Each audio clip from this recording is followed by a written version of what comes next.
something that I experienced as a 10-year-old and much later as really an essential fabric, really a big piece of my understanding of this nation. There was a story that I was told as a child, and this may be familiar to you. That's the familiar story of the good guys, bad guys. Anybody here seen Hamilton?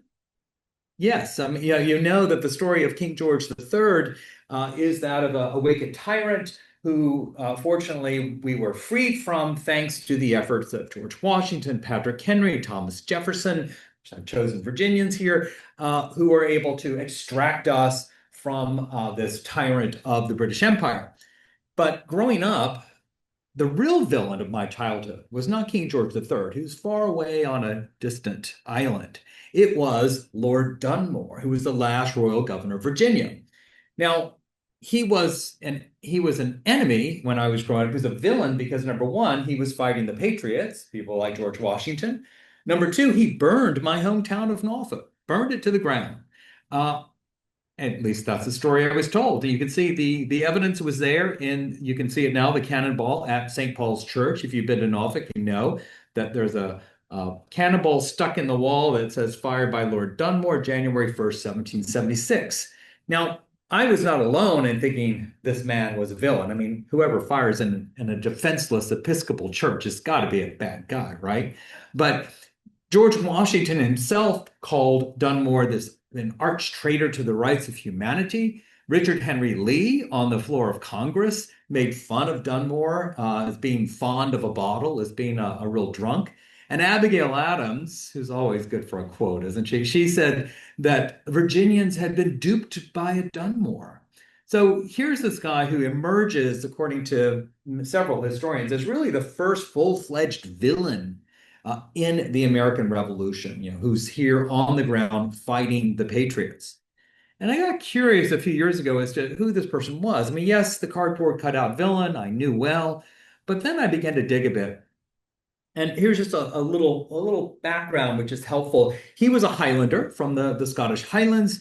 He joined the Jacobite Rebellion in 1745. If any of you have seen that series Outlander, you know what I'm talking about. He and his father, because Dunmore was actually at that point was maybe 12, 13, 14.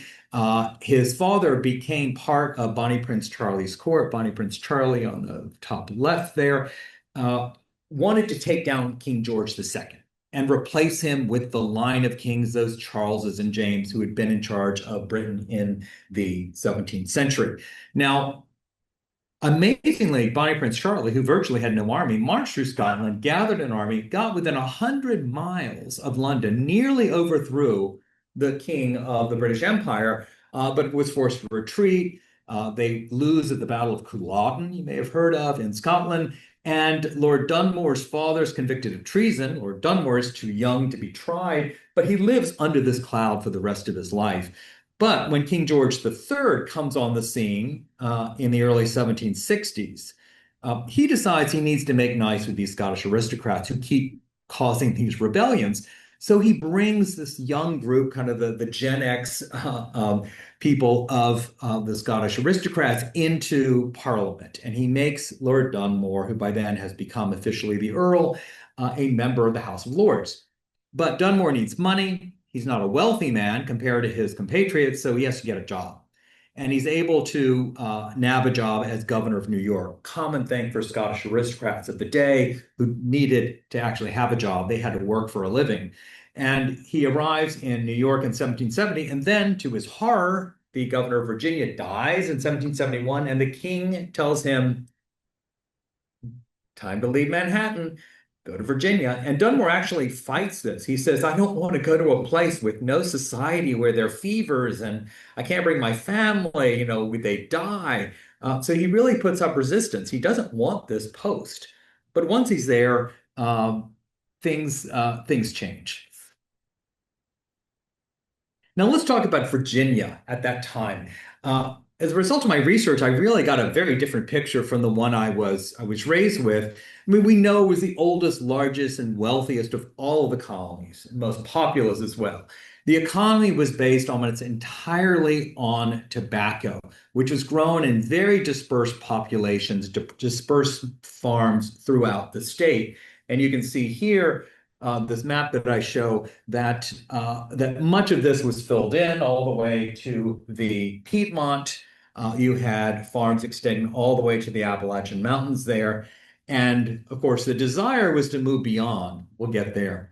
So these plantations were not, these large columned homes generally with, hundreds of enslaved people. Most white Virginians then lived as kind of middle-class farmers. It was essentially you had a white family that had two or three enslaved people who helped them grow tobacco. And they lived in a modest story and a half home. But a few of the very wealthy form the backbone of Virginia's elite. They're the planters who run the House of Burgesses, the legislative assembly. Now, I mentioned land, so this is really important. Virginians, the elite Virginians, they weren't really concerned with tea or taxes or any of this. Their concern was land. They needed more land to grow more tobacco to get wealthier.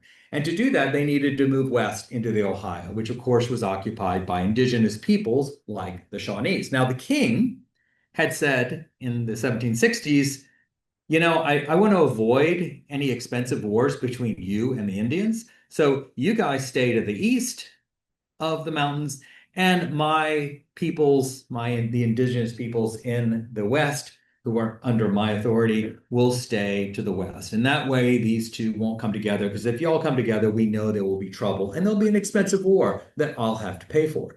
Now, this irritated the Virginia gentry to no end. People like George Washington were speculators. They really wanted to own this very fertile land out west, but the king was preventing them from claiming legal title. So unlike New England, this was the really big issue among Virginia elites at the eve of the Revolution. Now, I assume people have been to Williamsburg. How many people have been to Colonial Williamsburg here? Okay, most of you. So it's a small town with some really nice buildings restored in the 1930s and 40s. There are a couple thousand residents, half of them are enslaved, but it's tiny. It's really a village, a fraction of the size of Philadelphia. Dunmore comes in, he resides in the governor's palace at the bottom there, and he buys land, he buys enslaved people, he becomes part of the kind of good old boy network.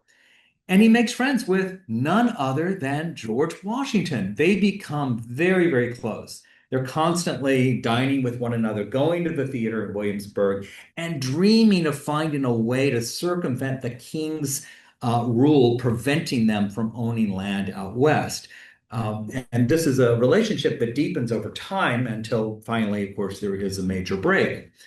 And Dunmore is so happy in Virginia. He's well-to-do, he's respected. As a governor, he brings his family over, which is rare for a royal governor to do in those days. So he brought Lady Dunmore and 6 of their children across the ocean, and they arrived in the fateful year of 1774.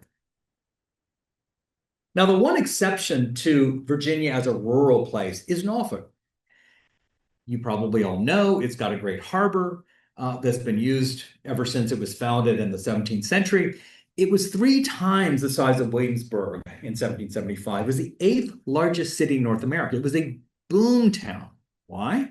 It was a boom town because wealthy Scottish merchants had arrived in the wake of the French and Indian War, and they had captured the tobacco trade and made Norfolk their headquarters. So these are the people who bought the tobacco from planters and then transported it to Britain, where they would sell it and became very rich. With that money, these proto-capitalists invested their profits in Glasgow and also in Norfolk, which became a place filled with distilleries and factories. And of course, the Norfolk Naval Shipyard, which today is such a large employer, began at that time. It was founded and built by a Scottish merchant.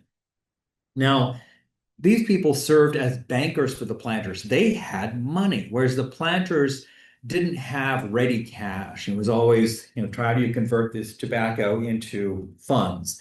So these Scottish merchants served as these people who both bought the tobacco and would loan money to the planters. And as a result, you can imagine the planters didn't much like these Scottish merchants. They viewed them as parasites. A lot of the same tropes used about Jews in that period were also directed at these Scottish merchants who were using skilled labor and slave labor for their many factories.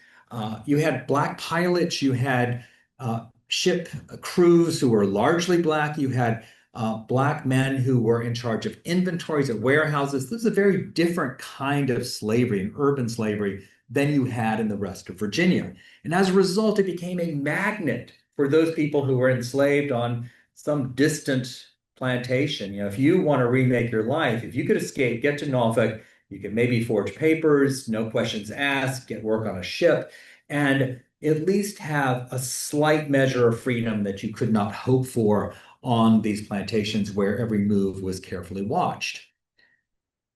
As a result, you can see that the planters looked at Norfolk a little askance. Here's a place where their property might run to, and also a place where these Scottish merchants were making money off of them. So Dunmore's nice life in Williamsburg began to come to an end in the spring of 1775 when Patrick Henry gave his famous speech in Richmond calling for a militia. Liberty or death was all about convincing these planters to create an extrajudicial militia to take on the British. Now, remember, at that point, there are almost no British troops or ships in Virginia. Dunmore has maybe a dozen Marines and a couple of small ships. That's it. Everything else is focused in Boston, which the Boston port has been closed as a result of the Tea Party. And so you have this real focus on New England at the time. So Dunmore is there essentially by himself when the planters begin to stir. Of course, April 19th, 1775 is when you have the battles of Lexington and Concord. And just 2 days later, obviously Dunmore doesn't know about what's happened up north, but he seizes the powder in the arsenal right there. You can see in Williamsburg today, it's one of the original buildings. He takes it, puts it on a ship. The locals protest, but then they accept. Dunmore's explanation was, hey, I took this powder because we all know that there was talk of a slave insurrection, and I was protecting this powder. We didn't want that powder to fall into their hands. It sounds like a flimsy excuse, and maybe it was, but the colonists believed him, or they chose to believe him, because the fear of slave insurrection was very strong at that point. Now, the next day, Dunmore gets word that one of his officers, one of his few officers, was threatened in the street of Williamsburg. Now, remember, here he is in a palace with virtually no defense. His family's there. He's got a lot of angry colonists around him. So what does he do? He makes a very clever statement. He says, if you attack me, I will free the slaves. And remember, 4 out of 10 Virginians are enslaved. So this is a serious threat. It's effective. The Patriots back off and they don't attack Dunmore, because he knows this is their Achilles heel. Because guns and ammunition are essential to control the large enslaved population.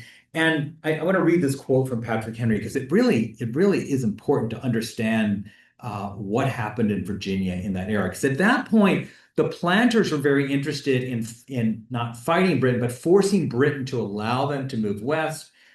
They were joining with New England and they're not being happy with Parliament. But most white farmers could really care less. They were loyal to the king. They were happy being part of the British Empire. Virginia was known as the Old Dominion. We have our Cavaliers still. It was very much a royalist place. So the trick for the planters was how to convince the middle class to join in this rebellion. And Patrick Henry knew how to turn that dial. He wrote a friend after the incident in Williamsburg, you may in vain talk to the people about the duties on tea. These things will not affect them. They depend on principles too abstracted. But tell them of the robbery of the magazine and that the next step will be to disarm them. You bring the subject home to their bosoms and they will be ready to fly to arms to defend themselves. So you get the picture here. I mean, the British had no intention of taking the weapons away from individual Virginians. That would have been impossible. They didn't have the troops. It was never even talked about. But by posing this as a potential threat, Henry really upsets these white farmers, many of whom have enslaved people. Why? If you're living out in the middle of nowhere, you're in charge of controlling your enslaved population. And the only thing standing between you and potential insurrection or having your throat slit in the middle of the night is that you have a gun. So the idea that you lose your gun and your ammunition is not just some kind of abstract idea. It is a direct threat to your family. So this is what inspires many people to join the militia. So by May and June of 1775, you have large numbers of people joining the Patriots. Now, meanwhile, Dunmore decides it's time to leave Williamsburg. He hears of a plot to kidnap or kill him. So in the middle of the night in June of 1775, he gets out of town, sneaks out in the middle of the night, goes to one of the couple of warships that he has in Yorktown. And while he's there, enslaved people begin to knock on the door. They show up and ask for sanctuary. They've heard that he is a guy who has said that he would free the slaves. Now, he never did in April. He just used that as a threat. But enslaved people took him seriously enough that they risked their lives, risked torture or imprisonment to run away and ask for him to grant refuge. And he grants them refuge, which, for the Patriots, proves that the British are tyrants. This is important to take in because under Virginia law, enslaved people were human property. They were property. And if the British are taking their property without their approval, then they're not just thieves, they're despotic. So this was what really created the rupture between white Virginians and the British Empire, was that in Virginia, there was this sense that Dunmore and the British Empire were going to allow those enslaved people to run away. So imagine the Lexus in your driveway just vanishes and the government is taking it, you can't get it back. You'd be upset. Well, this was the mindset of many white Virginians. And it comes to a head. Well, first of all, I'll mention that Dunmore decides to leave Yorktown. It's not a great place to defend yourself. If only Cornwallis had thought about that a few years later. So he goes to Norfolk. There's a shipyard with Scottish merchants who can fund his efforts to fight the rebellion. And there are a lot of loyalists in that area, as well as a lot of enslaved people, many of whom were skilled. So one of those skilled people was Joseph Harris. He was a pilot in the port of Hampton. He runs away to the British and provides them with piloting intelligence. He pilots the ships because the British don't have very good maps. And if you don't know your way around here, you could go around quickly. So he's a very valuable asset for the British. The Patriots say, we want him back. And this leads to a war of words for about 6 weeks. It ultimately ends with the British sending ships into Hampton's harbor to try and teach these Patriots a lesson. Instead, the Patriots teach the British a lesson because these Culpeper riflemen show up. They're great snipers. They sit in the warehouses and they pick off people on the ships. Those people include not just British soldiers and sailors, but also Black Americans who are now fighting for the British. When news of this first battle south of Massachusetts, and this is the first bloodshed south of Massachusetts, this is what brings the South into the war. And I must say, parenthetically, I was really disappointed that in Ken Burns' documentary on Monday night covering this period, it's not even mentioned. Thomas Jefferson mentioned it, though. He said, it has raised our country into a perfect frenzy. British have launched the conflict with the Patriots. Good book title, right? So Patrick Henry, meanwhile, is assembling the Patriot Army at Williamsburg while Dunmore begins to train these Black men, and women and children are showing up as well, but he trains the Black men secretly to incorporate them into his army. He just doesn't have the British troops. The troops are all in Boston. He begs for troops from Britain and from the commanders in Boston. They won't hear of it. They really think this is a New England war. It's not going to spread to Virginia. You're on your own. So on November 15th, he makes it public. He has no communication with London. Months go by, he doesn't get letters, the communications are cut. So he decides to take matters into his own hands. And it happens 250 years ago this past Saturday. In fact, I went to the reenactment at Kemp's Landing in Virginia Beach with a bunch of historians who were in town. And what happened there was that Dunmore and his few British troops and his black troops are marching through a swamp. The Patriots ambush him, and Dunmore is a very experienced military officer. He quickly is able to defeat the Patriots. But in the course of this, the Patriot militia commander is captured by a black man who is also the Patriot commander's human property. Yes, the man who brings him into custody is owned by the Patriot militia commander.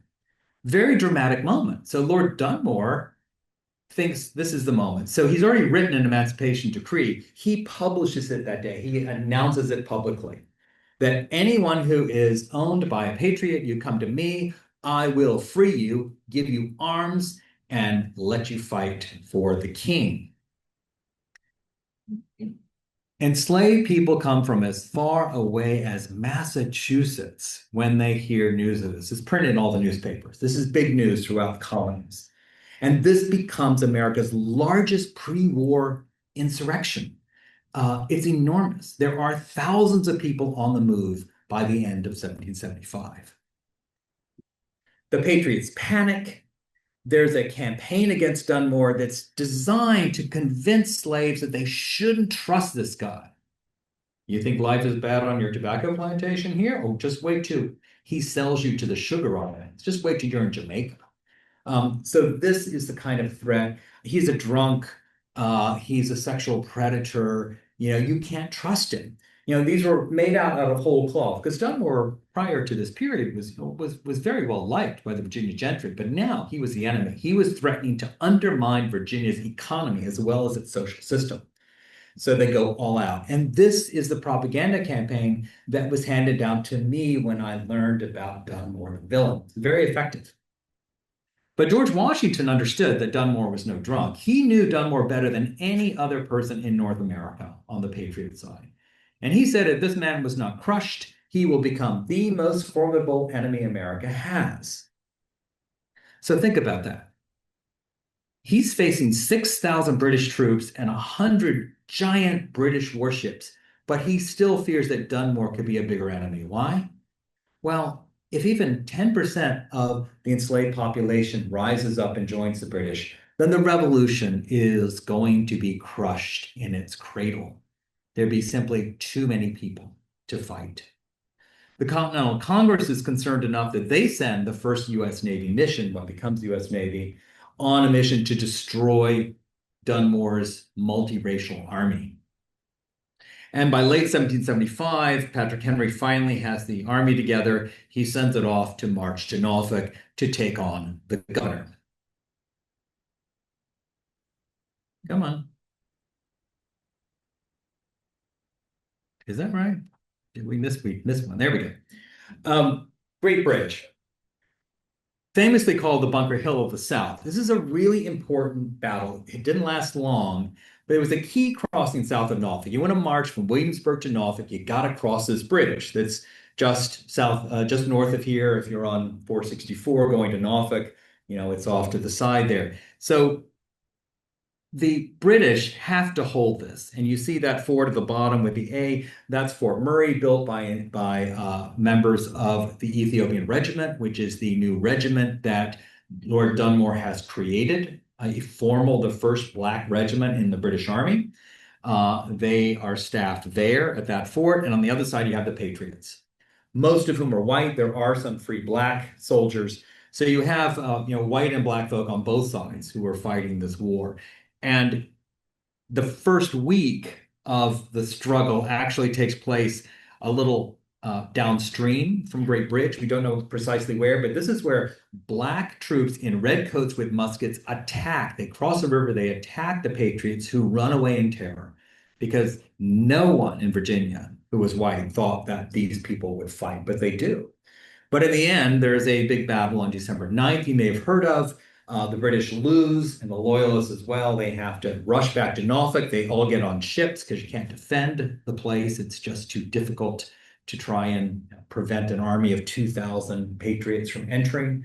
So they get on their ships, cluster around the warships in the harbor.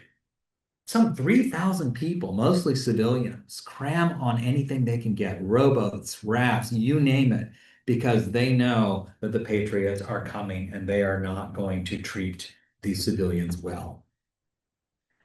They arrive December 14th, so you have two sides facing off, and the patriots, as was their habit, they used the warehouses and put snipers in them to pick off anybody who came above deck. This is not a situation that can last. But let's back up. So Norfolk is occupied by the Patriots. But earlier, months earlier, you already had Patriot leaders saying that the city should be destroyed.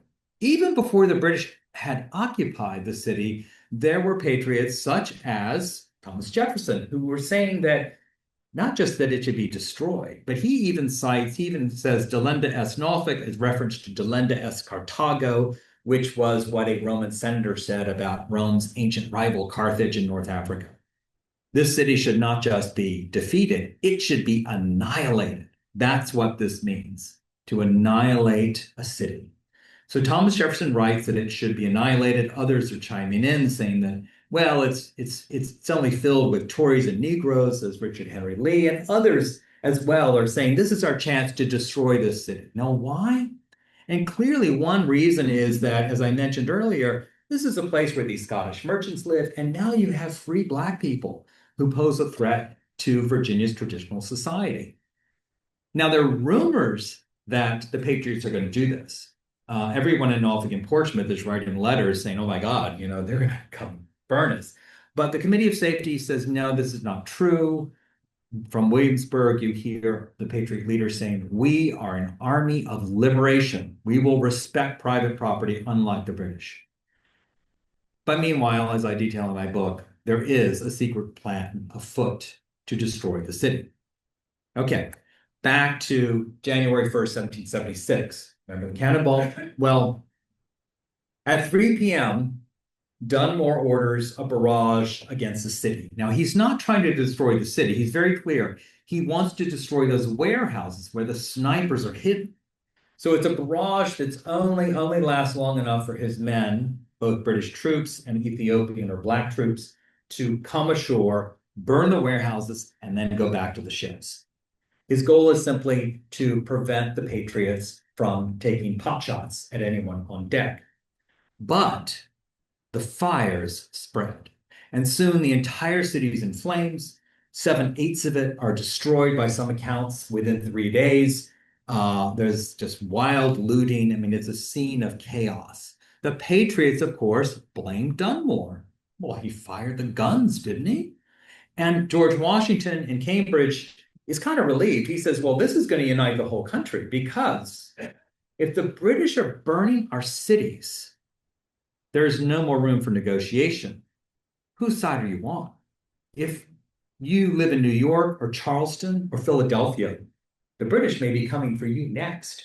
So this is a point that really turns a lot of Americans in favor of not just joining the Patriot cause, but supporting independence, which until January 1776 is a radical idea held by a very small minority. But as I talk about in my book, it wasn't true.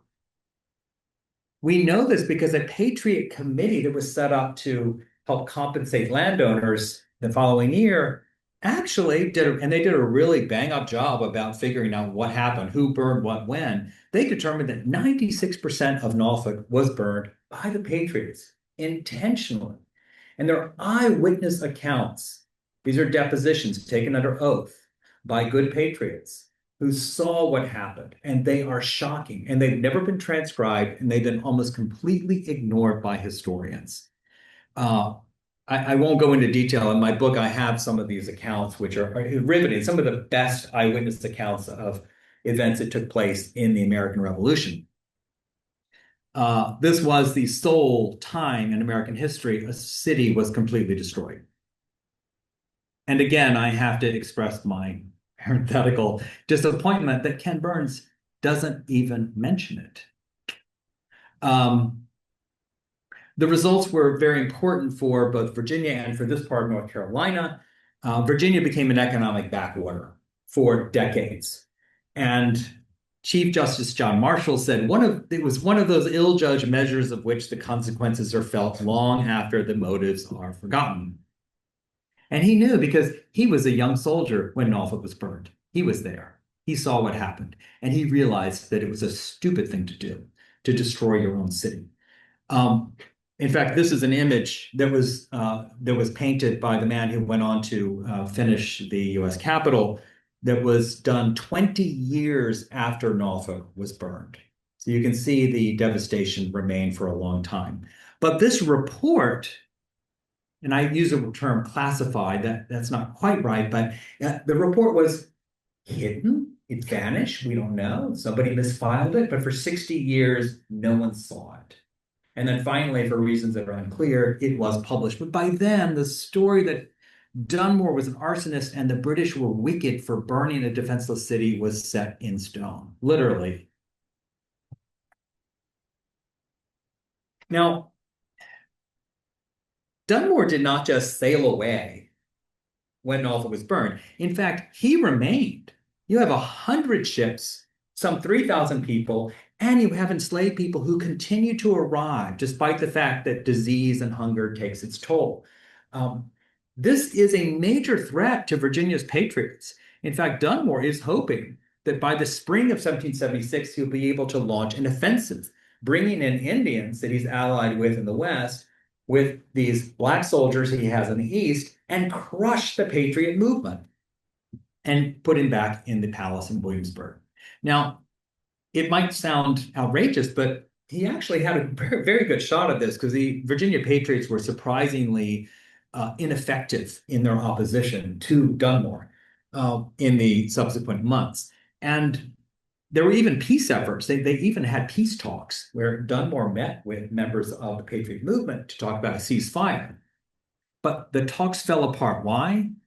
Because the Patriots demand return of their slaves. And the British say, no, we're not doing that. We freed them. We're not going to give them back to you to re-enslave. Meanwhile, the British decide to invade the South and they make the critical error of choosing Charleston, highly, well-defended place, rather than moving into the Chesapeake, which is vulnerable. Many reasons for this, but it was, in any case, a very critical error. So Dunmore is basically left on his own, but he doesn't give up. It's kind of extraordinary. He's made up this homemade army. He's got this idea, if he can take Virginia out of the war, then other colonies are sure to pull out as well. And he probably was correct in that assumption. But smallpox is what really does it in. What happens is smallpox has started in England, spread to Boston. It's now gotten to Virginia. It spreads in these crowded conditions on this fleet like wildfire. And Dunmore has to then move his fleet up to Gwynn's Island in order to inoculate the black troops. Because to inoculate, as you probably know, if you've had the COVID vaccine, for a day or two, you certainly don't want to fight a war. So he takes them to a place where they can recover from the inoculation procedure and after that be able to fight. They're still only 30 miles away from Williamsburg, and they still pose a major threat to Virginia's patriots. And by May 15th, the patriots in Williamsburg unanimously agree to separate from Britain. It's totally related to the fact that they have Dunmore on their doorstep. And then they actually tell the Continental Congress, it's time for all of us to choose independence. And that's what breaks the deadlock in Congress, and that's what leads to the Declaration of Independence, and that's what founds our nation. And 5 days later, the Patriots attack Dunmore on this island base, push him off because they're so weakened by disease, and he leads with the Ethiopian regiment, with the black troops. They leave the Chesapeake in August and then sail up to New York, where they fight to push George Washington and his troops out of that city. All right. This is a great story, but the ripple effects, I think, are even more important, and they've been so understated. First of all, this Ethiopian regiment integrates the British Army.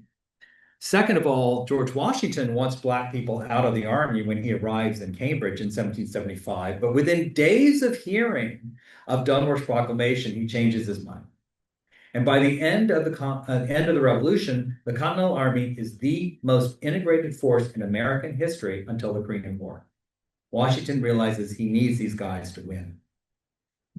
Nevertheless, 3 times the number of Black Americans chose the British side. Why? Well, they chose it because they were the ones offering mass emancipation. They were the ones who supported liberty, not the patriots.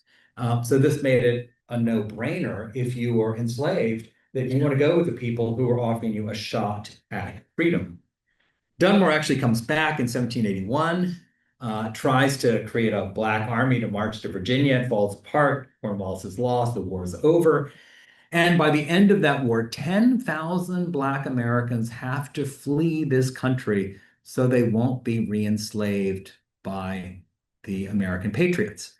I detail that. I have an article that just came out in the Atlantic magazine that details what happened to the Black loyalists. Interesting story.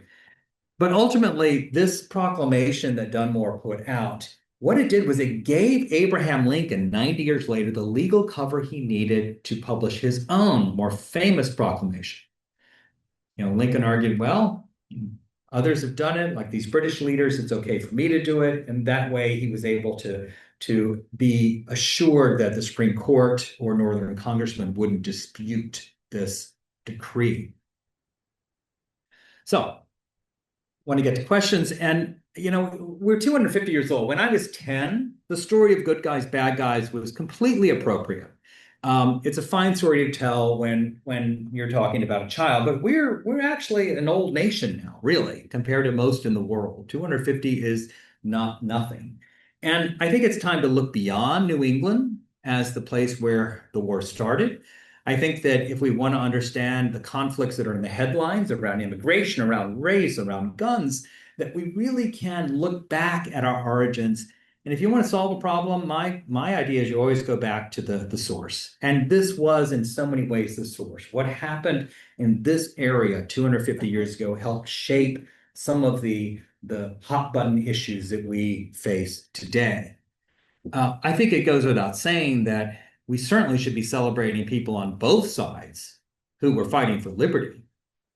I mean, they have a red coat, blue coat, black skin, white skin, what does it matter? Our country is founded on this idea of, it's founded on a concept, not on a religion, a skin color, or a language, or religion. We're founded on the idea of freedom.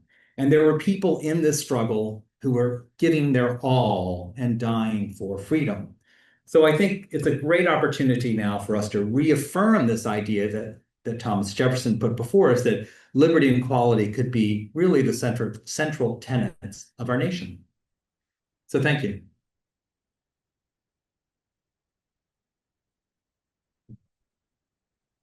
And you may be amused to know that in downtown Norfolk, there is still a Dunmore Street.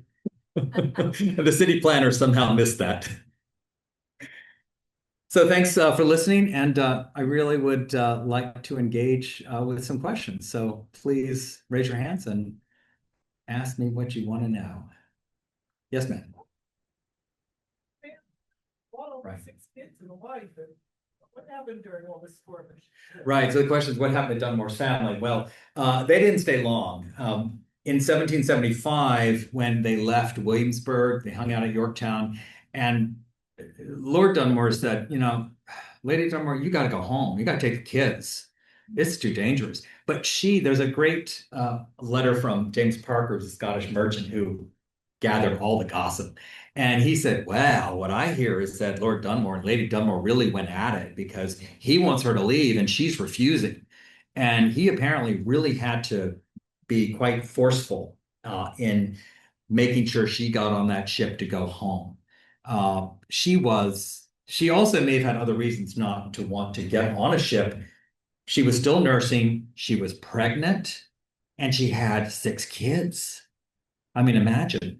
and no money because everything they had was in Virginia. And so when they left, she was destitute and had to take care of this family without virtually without anything. So that may be one reason why she was reluctant to leave. But of course she did, and she actually went back and really advocated for him in London. She would go to the offices and say, "Look, my husband needs support. Please send troops." She did what she could.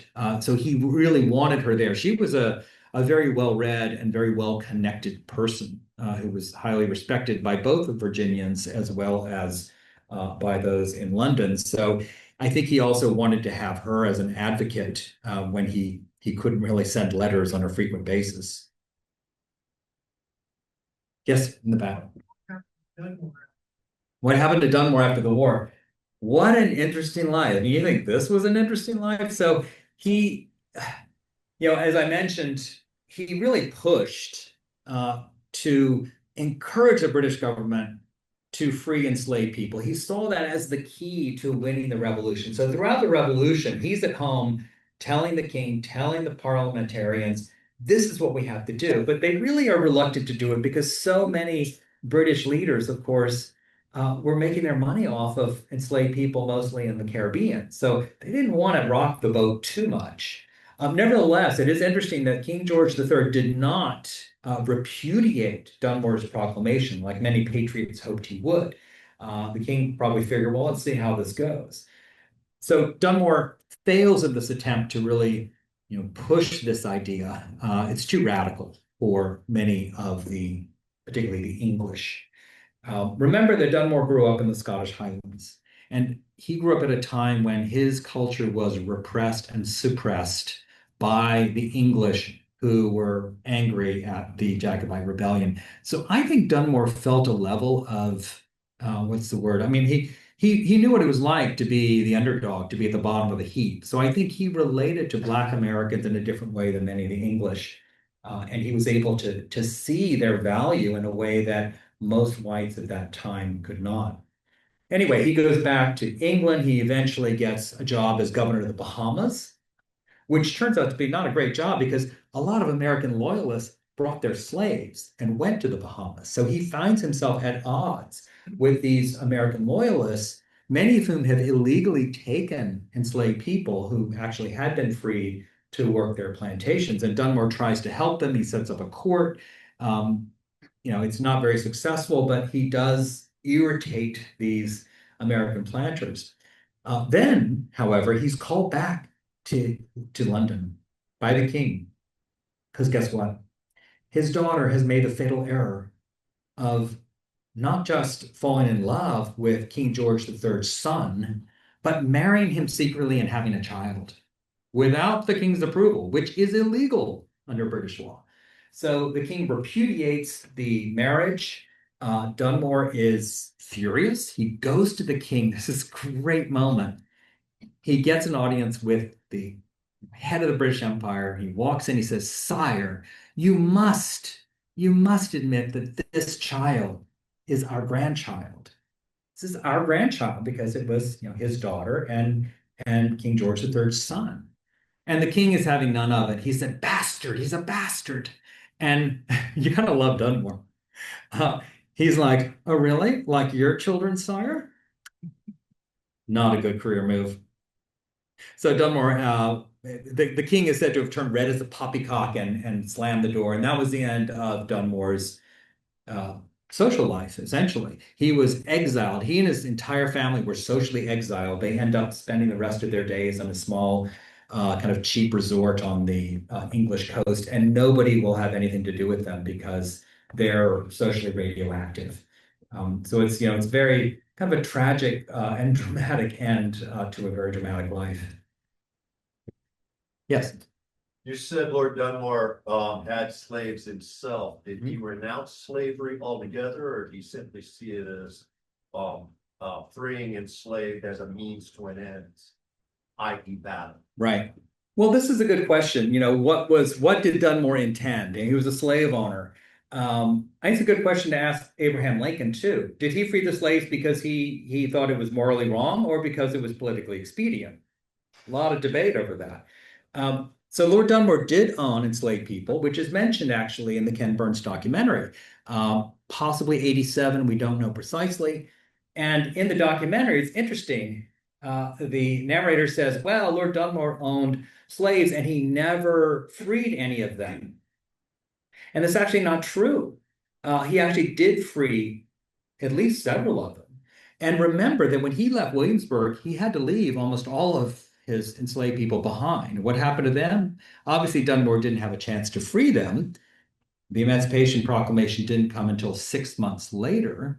And by then, the Patriots had taken these people, sold them at auction, and put the money into the government's coffers. So I think it's interesting that people always ask this question. It's like, well, we don't seem to ask it about Thomas Jefferson or George Washington or Patrick Henry, none of whom freed a single slave. Washington after he died.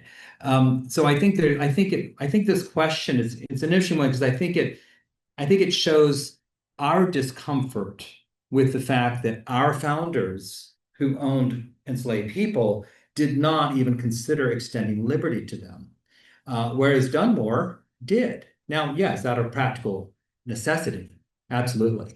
But also, I think he evolved because if you look at his letters over time, that time from June of 1775 until he leaves, and actually even when he returns to America in 1781, he increasingly refers to these soldiers as people with dignity. He talks about my fine fellows. He really shows concern for them in a way that seems to go beyond just opportunistic need, because he depends on them. Without them, there was no fight against the rebellion. So he understands their value and he sees their bravery in battle. He witnesses that. And in the end, in 1781, when he wants to create a new slave army, he says, we need to promise they'll be free and not renege on that promise. We need to pay them. We need to allow them to rise to the level of officers if they prove worthy. And these were pretty radical notions at that time, which very few English leaders ever would have considered. So I think that Dunmore is a complicated person, enslaver, absolutely. But in the end, in a way, you could almost consider him a founder because he did what our founders should have done but couldn't do by releasing the slaves. Well, Yes. I would follow up with that just to ask, because I'm trying to find out. You were speaking once again of the military, though. There are women slaves. Is he freeing them? And does he later renounce slavery as an institution itself? Yes, no, Lord Dunmore never renounces slavery as an institution. He goes to the Bahamas and he actually enslaves some people there. He's not an abolitionist, which is also a point that Ken Burns accurately makes. But I think that that's beside the point. If you're an enslaved person, do you care whether somebody is sincere or not in their hearts if they free you? No.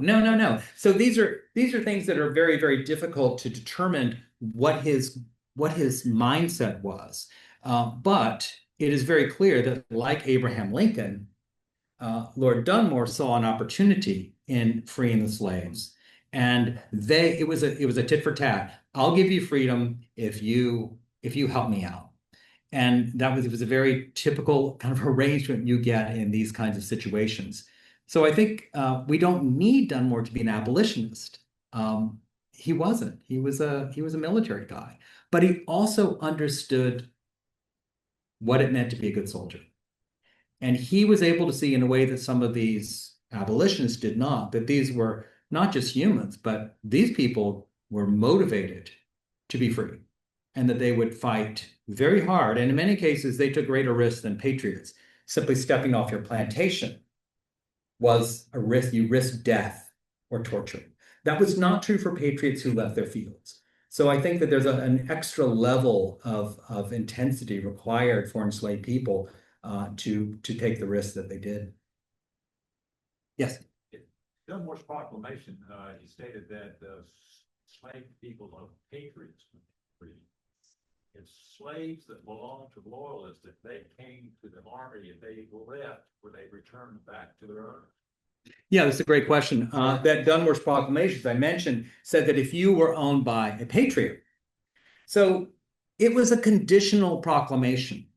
And it was very much like that put out by Abraham Lincoln. If you know your history, you know that that proclamation did not say slaves are free. Lincoln said, you're free if you are in an area in the South that is not controlled by the North.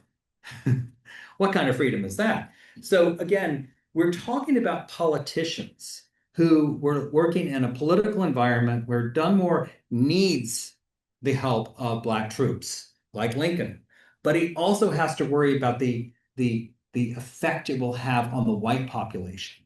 So both Lincoln and Dunmore are attempting to like find that middle ground. You know, when is the right moment? Dunmore waits until he has a victory at Kemp's Landing. Lincoln waits until he has a victory at Antietam. So to answer your question more specifically, we don't really know whether Dunmore rejected loyalist slaves. And besides, remember, there was no master list. If I'm an enslaved person and I show up at Gosport Shipyard in 1775 and I say, here I am, ready to fight, who has documentation to prove that he's owned by a loyalist or not? See what I'm saying? So I think it's not a clear-cut thing. We do know that although Dunmore is offering freedom only to those people who fight and who are owned by patriots, in fact, whole families, hundreds and hundreds, if not thousands of people are moving, women and children as well. And there's no evidence that Dunmore rejects them, that he sends them back, because we would know if he sent them back, the records would show, the patriots would write about that. But the jails are filled with men, women, and children who have tried to escape plantations, but instead are captured. So from what we can tell, it was the enslaved people who started this. They wanted freedom. They saw an opportunity. They overwhelmed Dunmore. The proclamation is really, it's almost just making official what's already happened, and that is that Black people are choosing freedom. And Dunmore realizes, well, okay, here they are. I have to make use of you. I'm trying to think if there's another example of loyalists, but yes, I think the answer is that as far as we know, Dunmore pretty much took everybody in. Another question. Yes, ma'am. We're going to be mentioning the Dunmore Proclamation during the series Monday night. I was surprised actually that he put that in.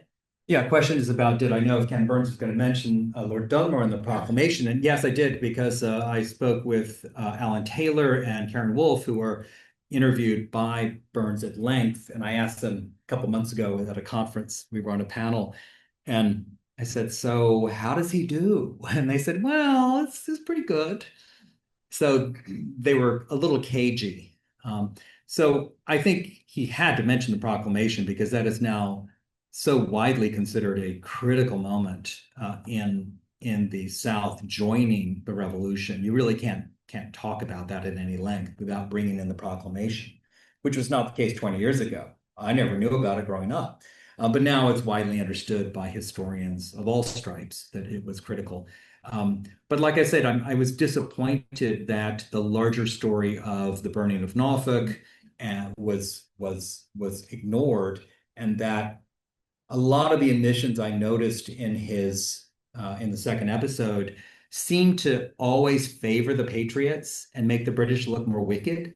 And that may be good storytelling, but it's really not good history. And with $30 million and 10 years to work on it, I think some fact checking was in order, particularly when you have access to the country's finest historians. And I'm a fan of Ken Burns. I mean, I really am. But I think public intellectuals like him and filmmakers and artists should be held accountable for the facts.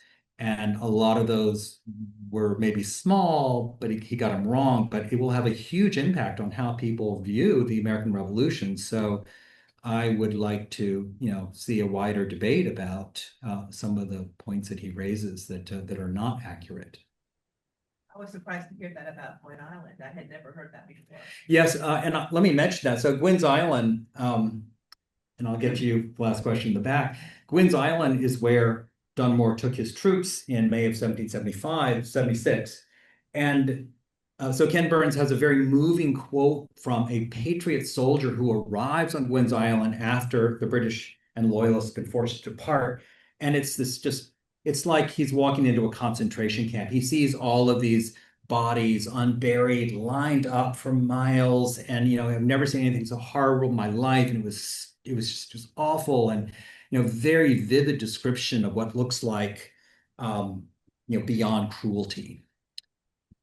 However, if you read a little bit deeper and you read people who, that was written by somebody who was not identified. It was in the Virginia Gazette, which was a propaganda organ of the Patriot movement in Williamsburg. But if you read a couple of the letters from officers who actually were there and are writing not for a newspaper, but to their friends, what's clear is that the real horror that was perpetuated was by the Patriots. They arrived on the island. There was an area set aside for smallpox victims and others who were ill. Brush huts. It was the whole area of the island that was the quarantine area. The British had been forced to leave. What do? Do you bring these people on your ships who are infected? You had to leave. You've got an hour or two to leave. So yes, many people were left behind. But what did the Patriots do? Well, we have a Spanish captive captured by the British who was there, and I think you can believe him, as well as Patriot officers who said, the Patriots set fire to the brush huts and burned alive those loyalists, almost certainly Black people, who were ill, lying in the huts. Now, there were atrocities on both sides, and I'm all for bringing those to light, but I am not in favor of making one side look like they were clean about this business and another side looking like they were the dirty ones. Because in that case, both sides did terrible things in terrible circumstances. And I think we can do better, and we can admit to those things that we've done, that we, saying as an American, as a patriot, we can admit to those things. It's okay. It doesn't diminish us. It diminishes us when we pretend these things did not happen, because that means they will happen again and people will stay silent. There was one more question? Yes. I just wondered if in your research you found any reference to Betsy's Ride, which is the local story around here. A young 16-year-old girl rode from Currituck 250 years ago, December 1775, to Hertford to warn the general Skinner about the oncoming British. The story goes is she rode 3 times farther than Paul Revere in the middle of the night, and warned him so that he got ready and knew the British were coming, which resulted in winning the Battle of Great Bridge. I wondered if you had encountered this at all. No, that's a fascinating story. I really would like to, maybe afterwards at the table, you could come up and tell me what you know.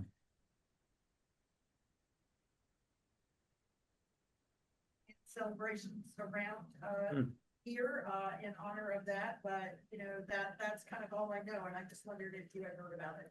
No, I had not. I was not aware of that. I mean, I know something about the troops that marched up to Great Bridge, which was really why Dunmore made that crazy assault on the Patriot troops, because he knew that a lot of North Carolinians were showing up with artillery, and he knew he had to defeat the Patriots before they were reinforced. So I imagine she was part of that, that group that was moving north. Yeah. Well, thanks for that. And thank you so much for coming. I appreciate it.